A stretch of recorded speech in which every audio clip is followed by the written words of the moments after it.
How's it going, guys? It's Jacob Haugh here with Shayne Williamson. And welcome back for our 8th installment of Jay and Shays Sports for Dummies. Today we will be talking about the Super Bowl as well as the intriguing free agent market in the NFL. And then we're going to hit on the MLB with some interesting trades and new proposals the league has put out. Yep. And then we will visit college and professional basketball. And then we are ending today with a brand new brand of football, the XFL. That's exciting. But first, we have some sad news, guys. I lost the prediction update. Of course. And prediction updates, sadly, we're not going to do this next year because I didn't win. I'm just kidding. Are we surprised? No, okay. Are we surprised? Okay. Read the numbers. All right, the numbers are Jacob ended the season on a 49-31 record. It's positive. It's above 500. It is. Did a very good job this year. Well above 500. All right, and now we're going to talk about the Chiefs coming back. Oh, boy. No, Shayne had 51 wins on the year with 29 losses. He picked the Super Bowl correctly. I should have trash-talked him in the third quarter while I had time. You should have. But it would have backfired. Yeah, I just didn't want it to, and then karma has a way of doing things, you know? So 51 is more than 49, yes? It depends on who you're talking to. Gotcha. Now let's look at what really happened, and the reason you've got that 51, and that is the Chiefs coming back from a 20-10 deficit in the Super Bowl to win 31-20. What are your thoughts, initial reactions? Patrick Mahomes, he is inevitable, as Thanos once said. And Avengers, Listen, let's just walk through his playoff journey versus the Texans. They were down 24-0 at home, and they end up winning 51-31. Next week against the Titans, fresh off a win against the number 1 seed in the AFC, up 17-7 on the Chiefs. Doesn't matter. Chiefs come back and win, and then here, 49ers may think it's different. They have a good run game that they abandoned. More on that later, and then they also have an elite defense, so they're up 20-10 with about 6 minutes left. It's a 3rd and 15, and you got to be feeling pretty good if you're the 49ers. Not really. They go on to win 31-20. Patrick Mahomes just finds a way to do it every single time. And I think the Chiefs, they're well-positioned moving forward because of that guy, and he showed what the future of the league was on that Sunday. All right, well, that's your personal opinion. My personal opinion, I agree. He is the future of the league. He's a very good quarterback. But one thing I don't agree with is him holding the most valuable trophy. In my opinion, Damian Williams deserved the MVP over Patrick Mahomes. And another strong choice. Yeah, and a very good reason for that is that he put the game on ice. And Patrick Mahomes didn't do that. And we were talking before the podcast that you said, well, who got him there in the first place? You had a good point in that. But I think we have to look at who had almost the same amount of touchdowns as Patrick Mahomes and was thoroughly consistent through both halves. Sure. And that would be Damian Williams. Right. We saw a video on social media, and if you didn't see it, I recommend go look at it. That is George Kittle, and he said, I will be back. Is that truth or fiction to you? I don't know. It's always hard with these things year to year in the NFL because especially with the amount of success in close games that the 49ers had this year and the success of their defense, it's really, really hard to have an elite defense or as elite of a defense that the 49ers had this year. For that to carry from one year to the next is really only a few examples of that happening. You can look at the Legion of Boom. That was only for really 2 or 3 years. Monsters of the Midway back in the Bears heyday. You can look at that. So it's not really a lot of examples of this happening, but if they can replicate that along with the success of the run game, Raheem Mostert, can he prove that he's not just a one-year wonder? They can be back, and also they need Jimmy G to step up because in that fourth quarter, he went 3-for-11, and he airmailed the go-ahead touchdown to Emmanuel Sanders. So if he doesn't get better, everything I just said means nothing. They may get back to the Super Bowl, but they won't win it. And a defense can be extremely good, and we have rare cases where they do stay together, and that would be the Steel Curtain. Right. I mean, they stayed together for a while, and I believe the Purple People Eaters, majority of that group stayed together. Now, whether or not they won another Super Bowl is beside itself. Right. But you got to look at these classic defenses to draw from them because that's the only places you can draw from. And recently, what you see is an NFL that is greed-based. Yep. A lot of money, a lot of who can pay me the most. I do not see this defense staying together long enough to recreate some of the success. You look at the Chiefs. They go from a very poor defense got a couple pieces, went out there and spent some money, like we just said. Yeah. Didn't farm a team like the 49ers did. And then add a star. They just, all right, let's free agent this thing. Right. Keep a couple of our key guys. And let Tyrann Mathieu play like a pit bull in the Super Bowl. Yeah. He was really good. I can't say enough about the Chiefs' defense in a whole, just because they didn't dominate, you know? But there was those players that they picked up, that they made smart decisions on, that led them on defense, that showed, like Chris Jones, Tyrann Mathieu. Those guys just showed out and played their heads off in the Super Bowl. Right. And I feel like with the 49ers, Richard Sherman got dusted like a powdered donut. And that was rough to watch. Do I agree with Darrelle Revis completely? No, because I think Richard Sherman is still not a high-quality corner, but above average. I'd rather take him than Eli Apple. You know, like there's a bunch of guys I'd rather take him over, but he is not a lockdown corner anymore.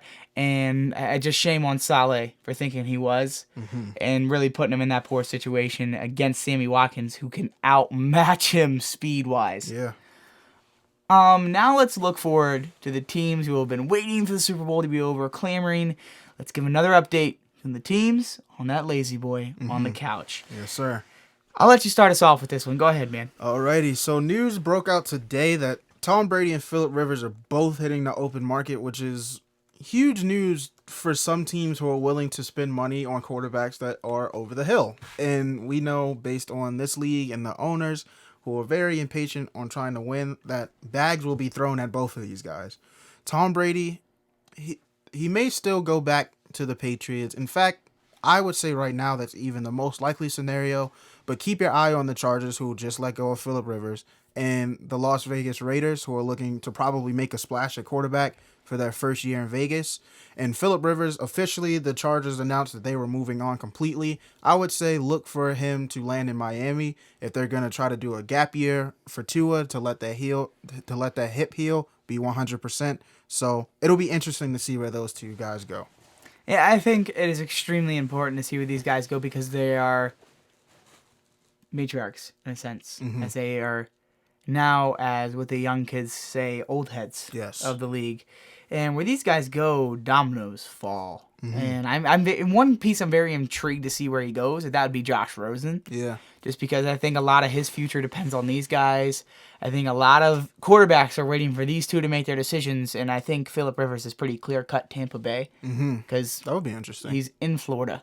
Sure. You know, I don't see him going anywhere else. Then Tom Brady, the Patriots offered to pay him, but I don't think it's enough. Yeah, maybe. And I know I said earlier in our pod about the Vikings Purple People Eaters team. I'm not going to edit that out. I'm owning up to that one. It's a tongue twister, for sure. It's a tongue twister. I'm not going to say it. Mind you, in their 4 Super Bowl appearances, they did not win one. Nope. But it was just, it's mind-blowing to me that you can have a defense like that, for example, 49ers, and not win a Super Bowl. It's still, as I said when we were predicting the game, it was rough, and I picked the 49ers because I believed in the defense, but sometimes the defense doesn't win. Yeah. Next, looking up on this team to the couch, I know we talk about the number 1 pick and who holds it a lot. But what I want to talk about is how normally they have former players being advocates for the teams. Yeah. And Carson Palmer is not doing that. No. He hopped on the Dan Patrick show and absolutely bashed the Bengals. I believe it was the Dan Patrick show, correct? Yes. And he said that he wanted to go to an organization. This is what Joe Burrow said.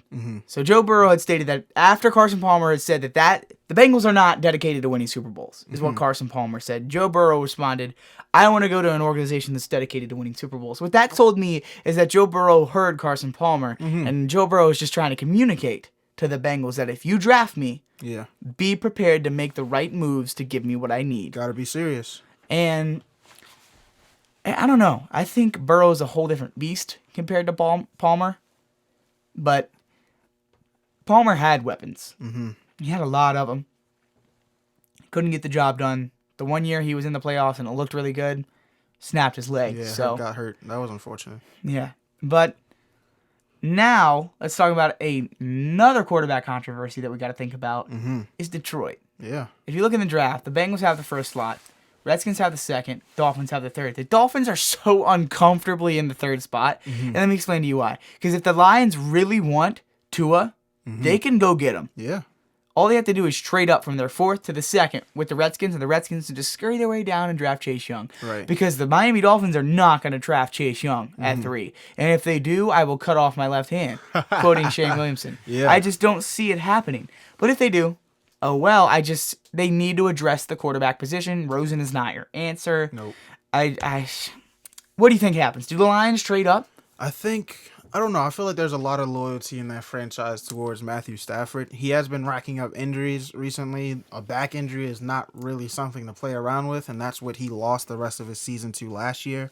So I can see if their ownership wanted to be, and their front office wanted to be proactive in dealing with the situation and getting that situation dealt with, they can do that. But I'm not really sure they'd be willing this year to move on to a quarterback that's been with them for a while, that's had injuries, and move on to another quarterback who has injuries, especially if you feel like if you stick with him with one more year, bat again one more year, you'll have Trevor Lawrence and Justin Fields at the top of the draft next year. So I'm not really sure they throw away draft capital for Tua this year, but they're definitely a team to look for if they decide, okay, we need to move on right now. Yeah, and talking about the quarterbacks in this draft, other than Joe Burrow, none of them seem too flashy to me. Next year is that, all right, can Lawrence do the job in the NFL? And I think the answer for Burrow is if you can block for him, he can throw the football. He's pretty dang good at that. But where do you see Jordan Love and Justin Herbert landing in this draft? I think they're so huge of wild cards. I've heard Jordan Love getting related to Josh Allen type of play style. Justin Herbert's kind of his own little hybrid, a little mix in there. Where do you guys see? Where do you see these guys landing? I think Herbert could end in the end of the first round or early second, and end up being in New England. That would be interesting. I actually had that for Jordan Love because Tom Brady, even if they re-sign him, the clock's ticking. He's not going to be around for a lot of time, so I could see them kind of throwing a selection at him with their first round pick. I think Justin Herbert goes top 10 to the Chargers because they need to do something about that quarterback position. And if they don't want to mortgage their future, go get Tua. They can stay at 8 and take Herbert. He'll probably be there most likely. So I believe he'll go to LA, and I feel pretty confident about that. Jordan Love, I think he's a candidate for one of those teams who have an established head at quarterback, but they know that it's about that time to start looking elsewhere. So Pats, Saints would be interesting because Drew Brees has kind of been kicking around retirement a little bit. So I think those two teams would be an interesting teams to keep an eye on for Jordan Love. All right, so now that we've got the quarterback situation over with, honorable mention in my eyes is Taysom Hill because I want to see him play next year, and he dominated in that playoff game. I think it'd elevate the quarterback position even more than Lamar Jackson can. Interesting. And if you plug him in different ways, I think he is such a threat. I think you keep Teddy Bridgewater if Drew Brees leaves. Sure. And you declare Taysom Hill the starter, but you let Teddy play. You know what I'm saying? Right. No defense has ever had to deal with two quarterbacks. Sure. Back and forth. And I think that's such an interesting concept because Taysom Hill played a decent amount of that football game and scored a bunch. Now, just some interesting names. We'll touch on this in the next episode. Judon from Baltimore. You got Clowney in Seattle. You got AJ Green in Cincinnati. You got Melvin Gordon in Los Angeles. Sorry, I almost said San Diego. Yeah. You got Chris Jones in Kansas City and Trent Williams. And also Derrick Henry and Ryan Tannehill. I just think they re-sign those guys. You can't not re-sign those guys. I think those are given re-signs. Derrick wants, though. I think they have a smart front office. Big running back contracts can go poorly very quickly. Yes. But I do think they throw a tag at them. Yeah, I think no matter what, those two guys get paid and they stay. Two guys that I can see staying off of this list are Chris Jones and AJ Green, just because I think those teams will give him. Chris Jones deserves a shot, but I think AJ Green gets one more shot with the Bengals. Give a young quarterback a nice target, right? A little big and beefy. But one guy I'm excited to see where he goes is Trent Williams, just because of how good of a blocker he is. Get him out of there, please. Yeah, he doesn't want to be there. Nope. And when a player doesn't want to be with an organization, it's not fun for either party.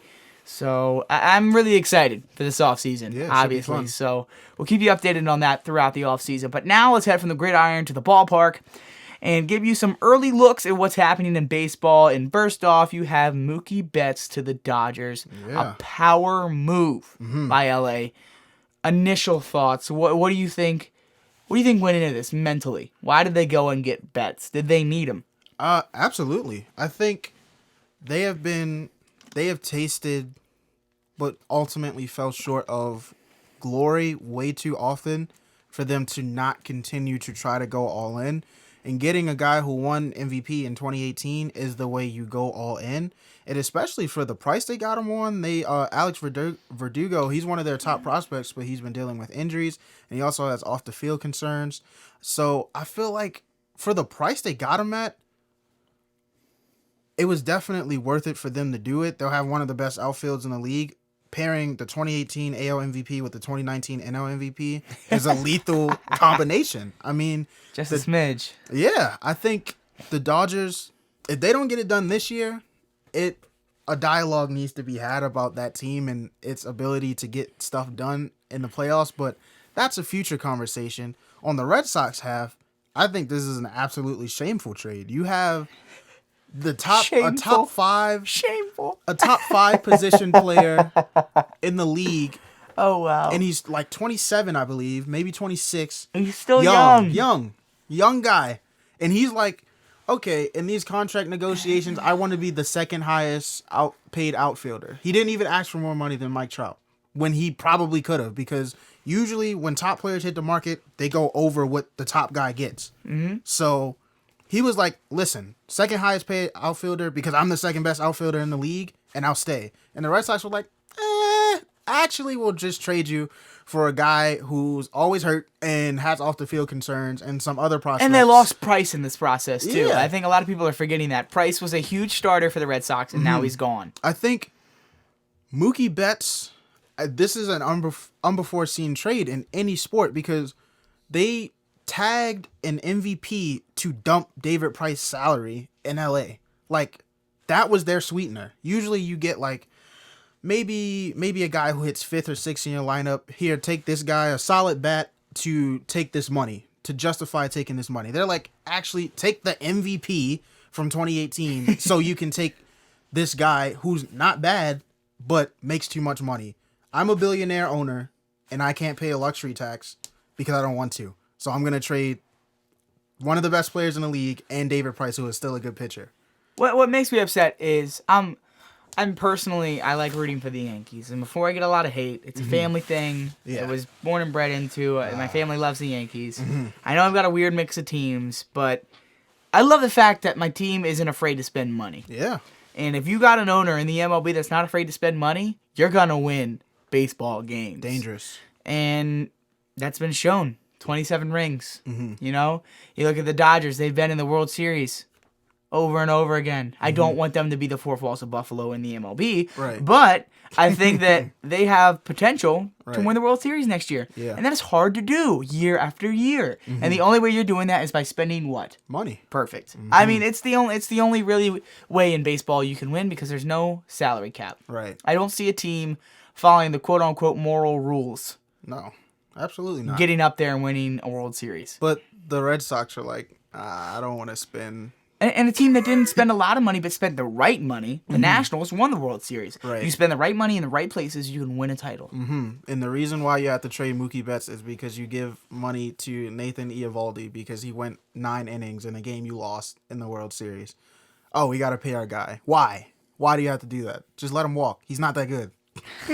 But you got to give him $80 million because taking care of your guys, I guess. Next, let's look at something the MLB is trying to do really quickly before we get to what they're trying to implement in 2022. They're thinking about adding a designated hitter to the NL. Like you said before the podcast, I'm all for it. You're all for it. Yeah. Let's mix this together, make the league completely equal. Like you said, I'm tired of seeing a .92 pitcher. No one wants to see that. It doesn't make sense. Just get 9 hitters to hit the ball, please. That's like saying you want Tom Brady to step back and take a punt every single game. Right. Or you want LeBron James to go in and shoot a half-court shot 4 times in a game. Lamar Jackson, go play safety. Yeah, like it's just... It's just not their game. They don't play baseball to hit. Most of them don't. Right. And when they hit home runs, it's entertaining. Right. But you don't hear about the thousands of times where they strike out. Exactly. I mean, sure, it's cool, but moving forward, the MLB is looking at, by 2022, they want to have 7 teams in the playoffs and let the higher seeds pick who they want to play. That's wild.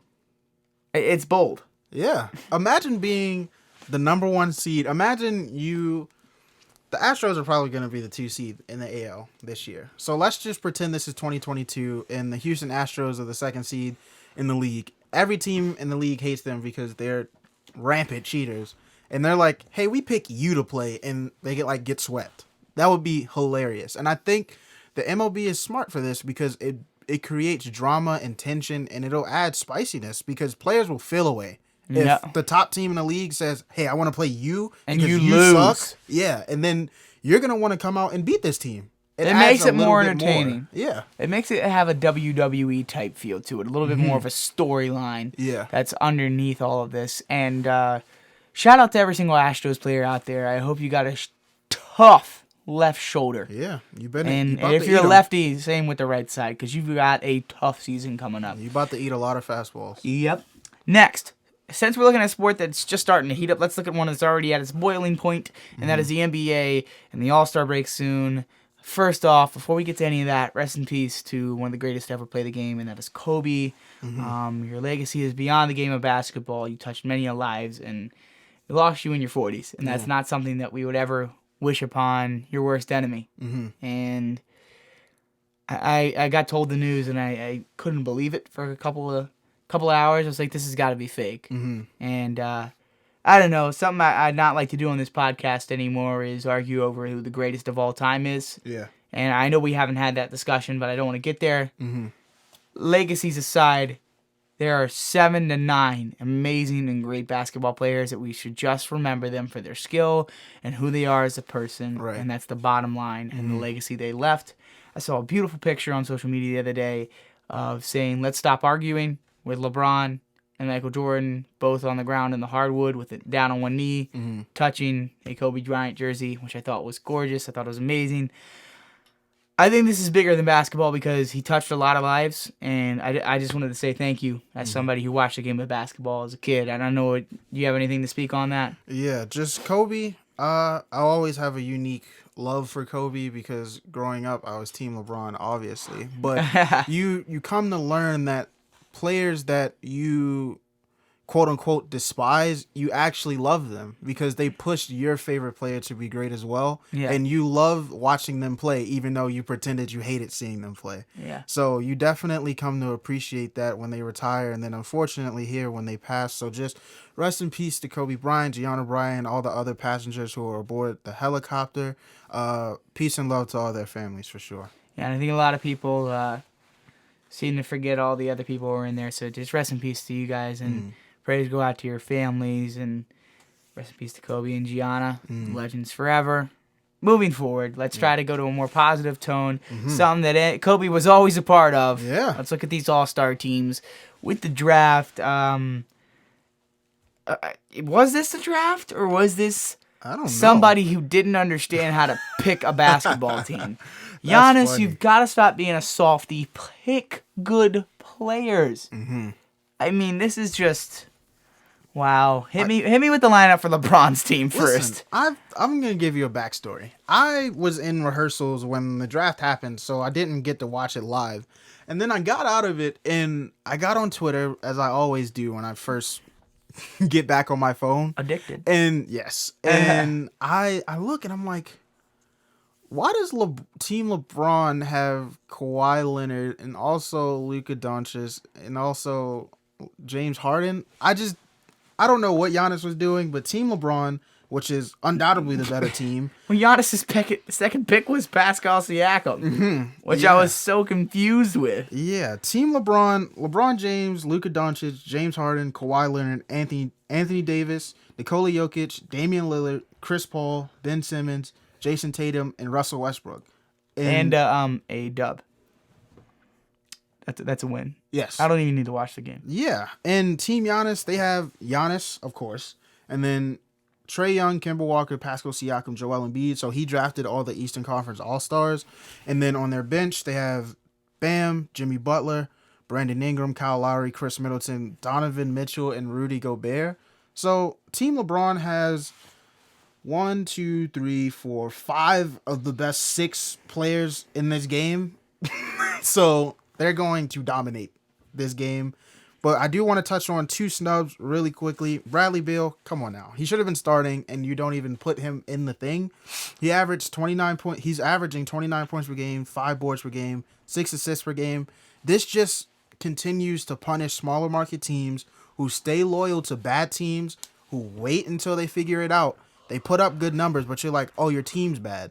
And then you wonder why when they're free agents, they go to play for the Lakers and they go to play for the Clippers. And you're like, because you're punishing them for staying loyal to a bad team. A great example of that is John Wall. Exactly. John Wall didn't get attention until the Wizards started winning games. Mm-hmm. And now we were in the car the other day and the John Wall came over the radio. I was like, dude, the John Wall. They're like, who's John Wall? And I was like, what? I was like, you uncultured swine. Right. Like, he's John Wall. Just because they're not good doesn't mean he's not a good player. Mm-hmm. Yeah, the coaches complain when all these players team up, but when you stay loyal and you just want simple recognition, an all-star game, you can't give it to him. Same thing with Devin Booker. He averaged 27 points per game, 4 rebounds per game, 6 assists per game. He should also be in the game, but once again, you stay loyal to your team. You say, okay, I'm going to stick around while we figure this out.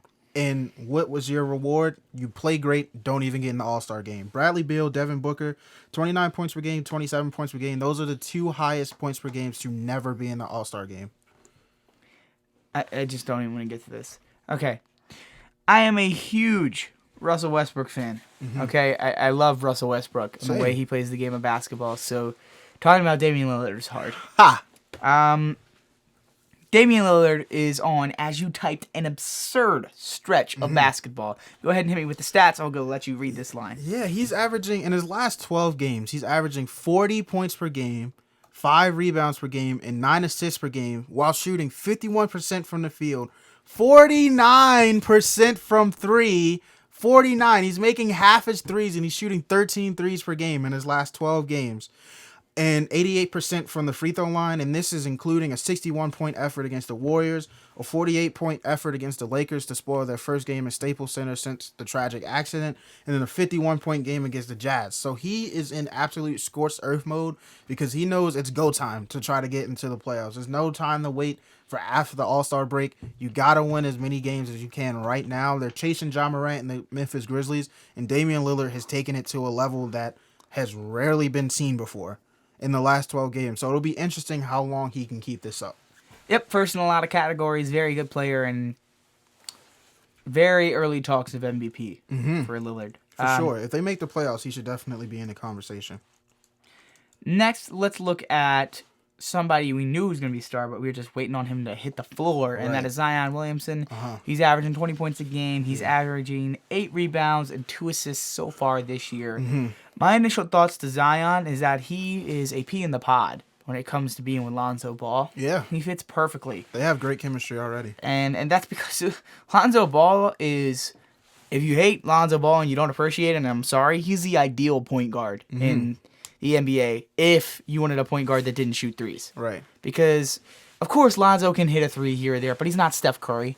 He's not going to dominate a game. He's not going to go in there and 3 after 3 after 3 or get lays all the time. But his ability to distribute the ball as a strictly a little bit of scoring here and there and then a passing point guard, he's astounding. He gets the ball where it needs to be. He can give you a cross-court pass, and it'll be on the money. You saw when he had LeBron. Right.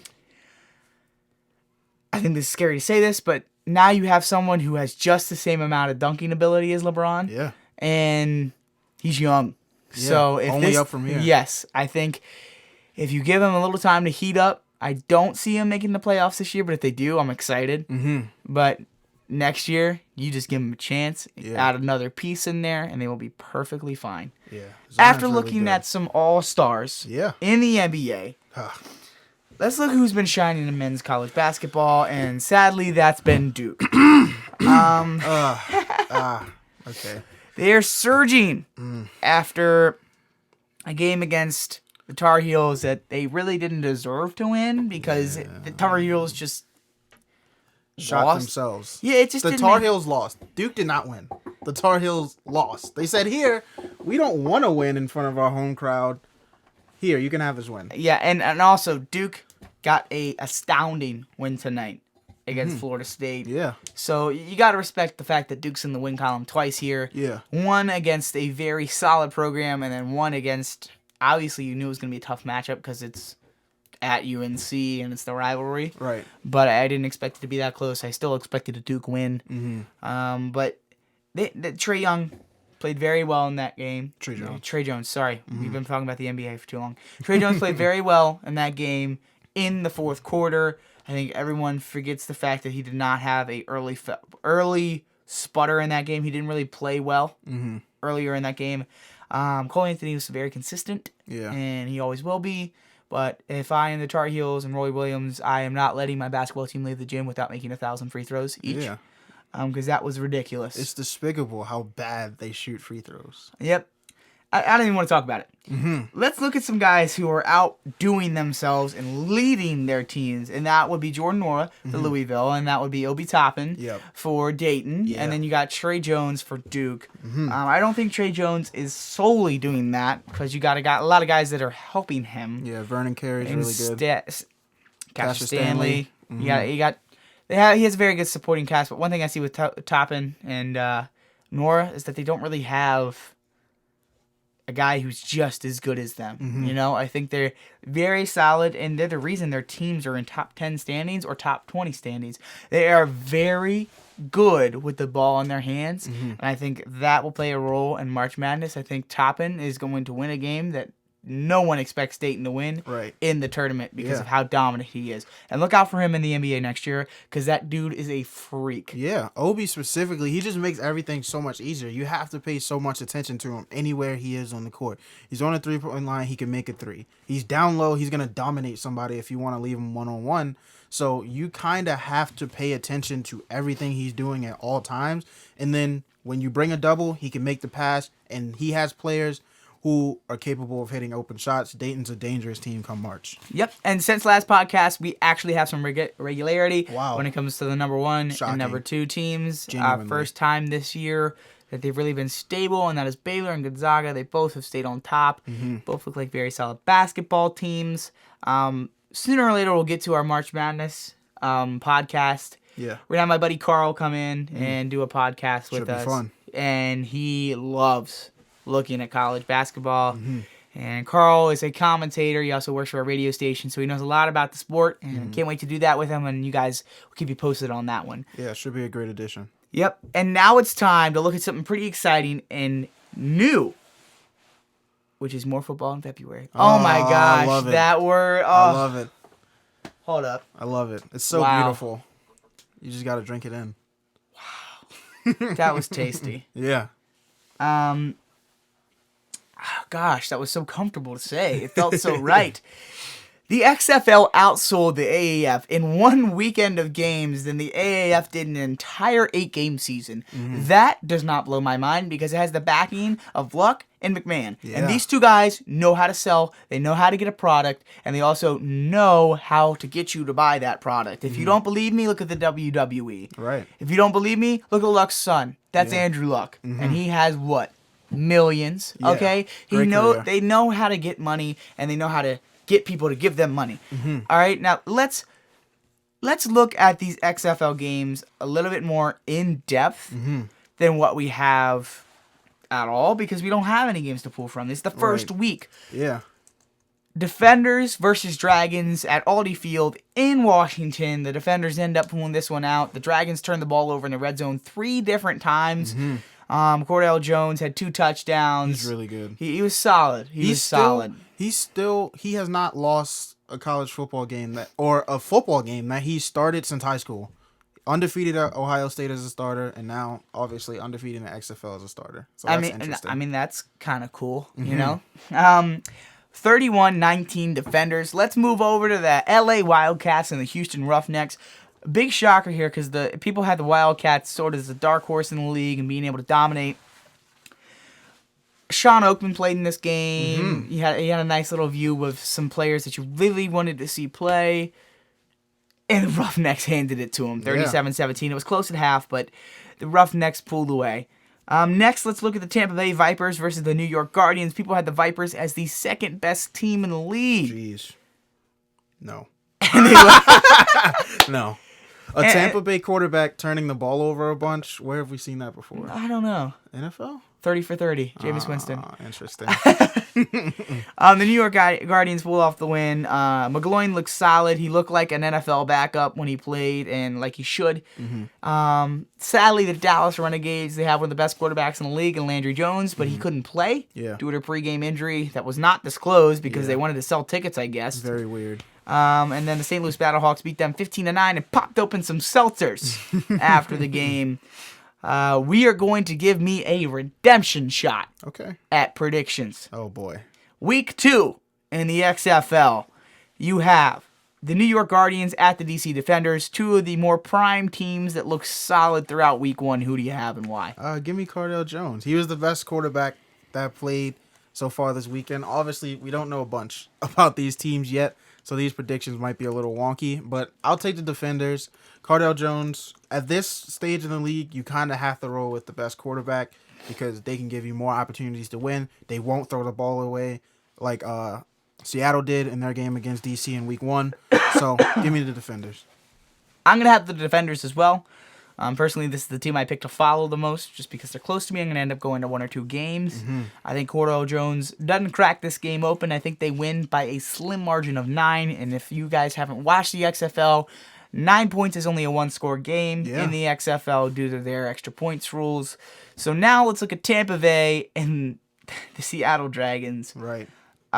This is kind of like pick your poison and who you think's going to win. I think Tampa Bay bounces back with Flowers at quarterback. Right. They plugged in Flowers, and if you don't know, Flowers is a young quarterback. He's a dual threat, and he looked way more comfortable than the quarterback they already had in the game, and I think the Tampa Bay Vipers can win this game and spoil Seattle's opening game at home. Yeah, I like how Seattle looked. They moved the ball well, but as you said, that you can't turn the ball over 3 times in a red zone. So I think they can carry that same success that they had against DC, moving the ball up the field, and I think that Week 2, second time playing each other, a little more familiarity, you finish some of the drives that you couldn't before. And I think that Seattle wins. So you have Seattle, I have Tampa Bay. Next, let's look at the Dallas Renegades and the LA Wildcats. Who do you have and why? No clue whether or not Landry Jones is playing. Didn't get very good looks at these teams. Who you grabbing? Yeah, I didn't. I'll take Bob Stoops. He was really good at Oklahoma. So I'll go with Dallas here. I think the Renegades bounced back. They were projected to be the number 1 team in the league. The only team that held their ranking was in DC, which is weird because DC is very good at blowing things.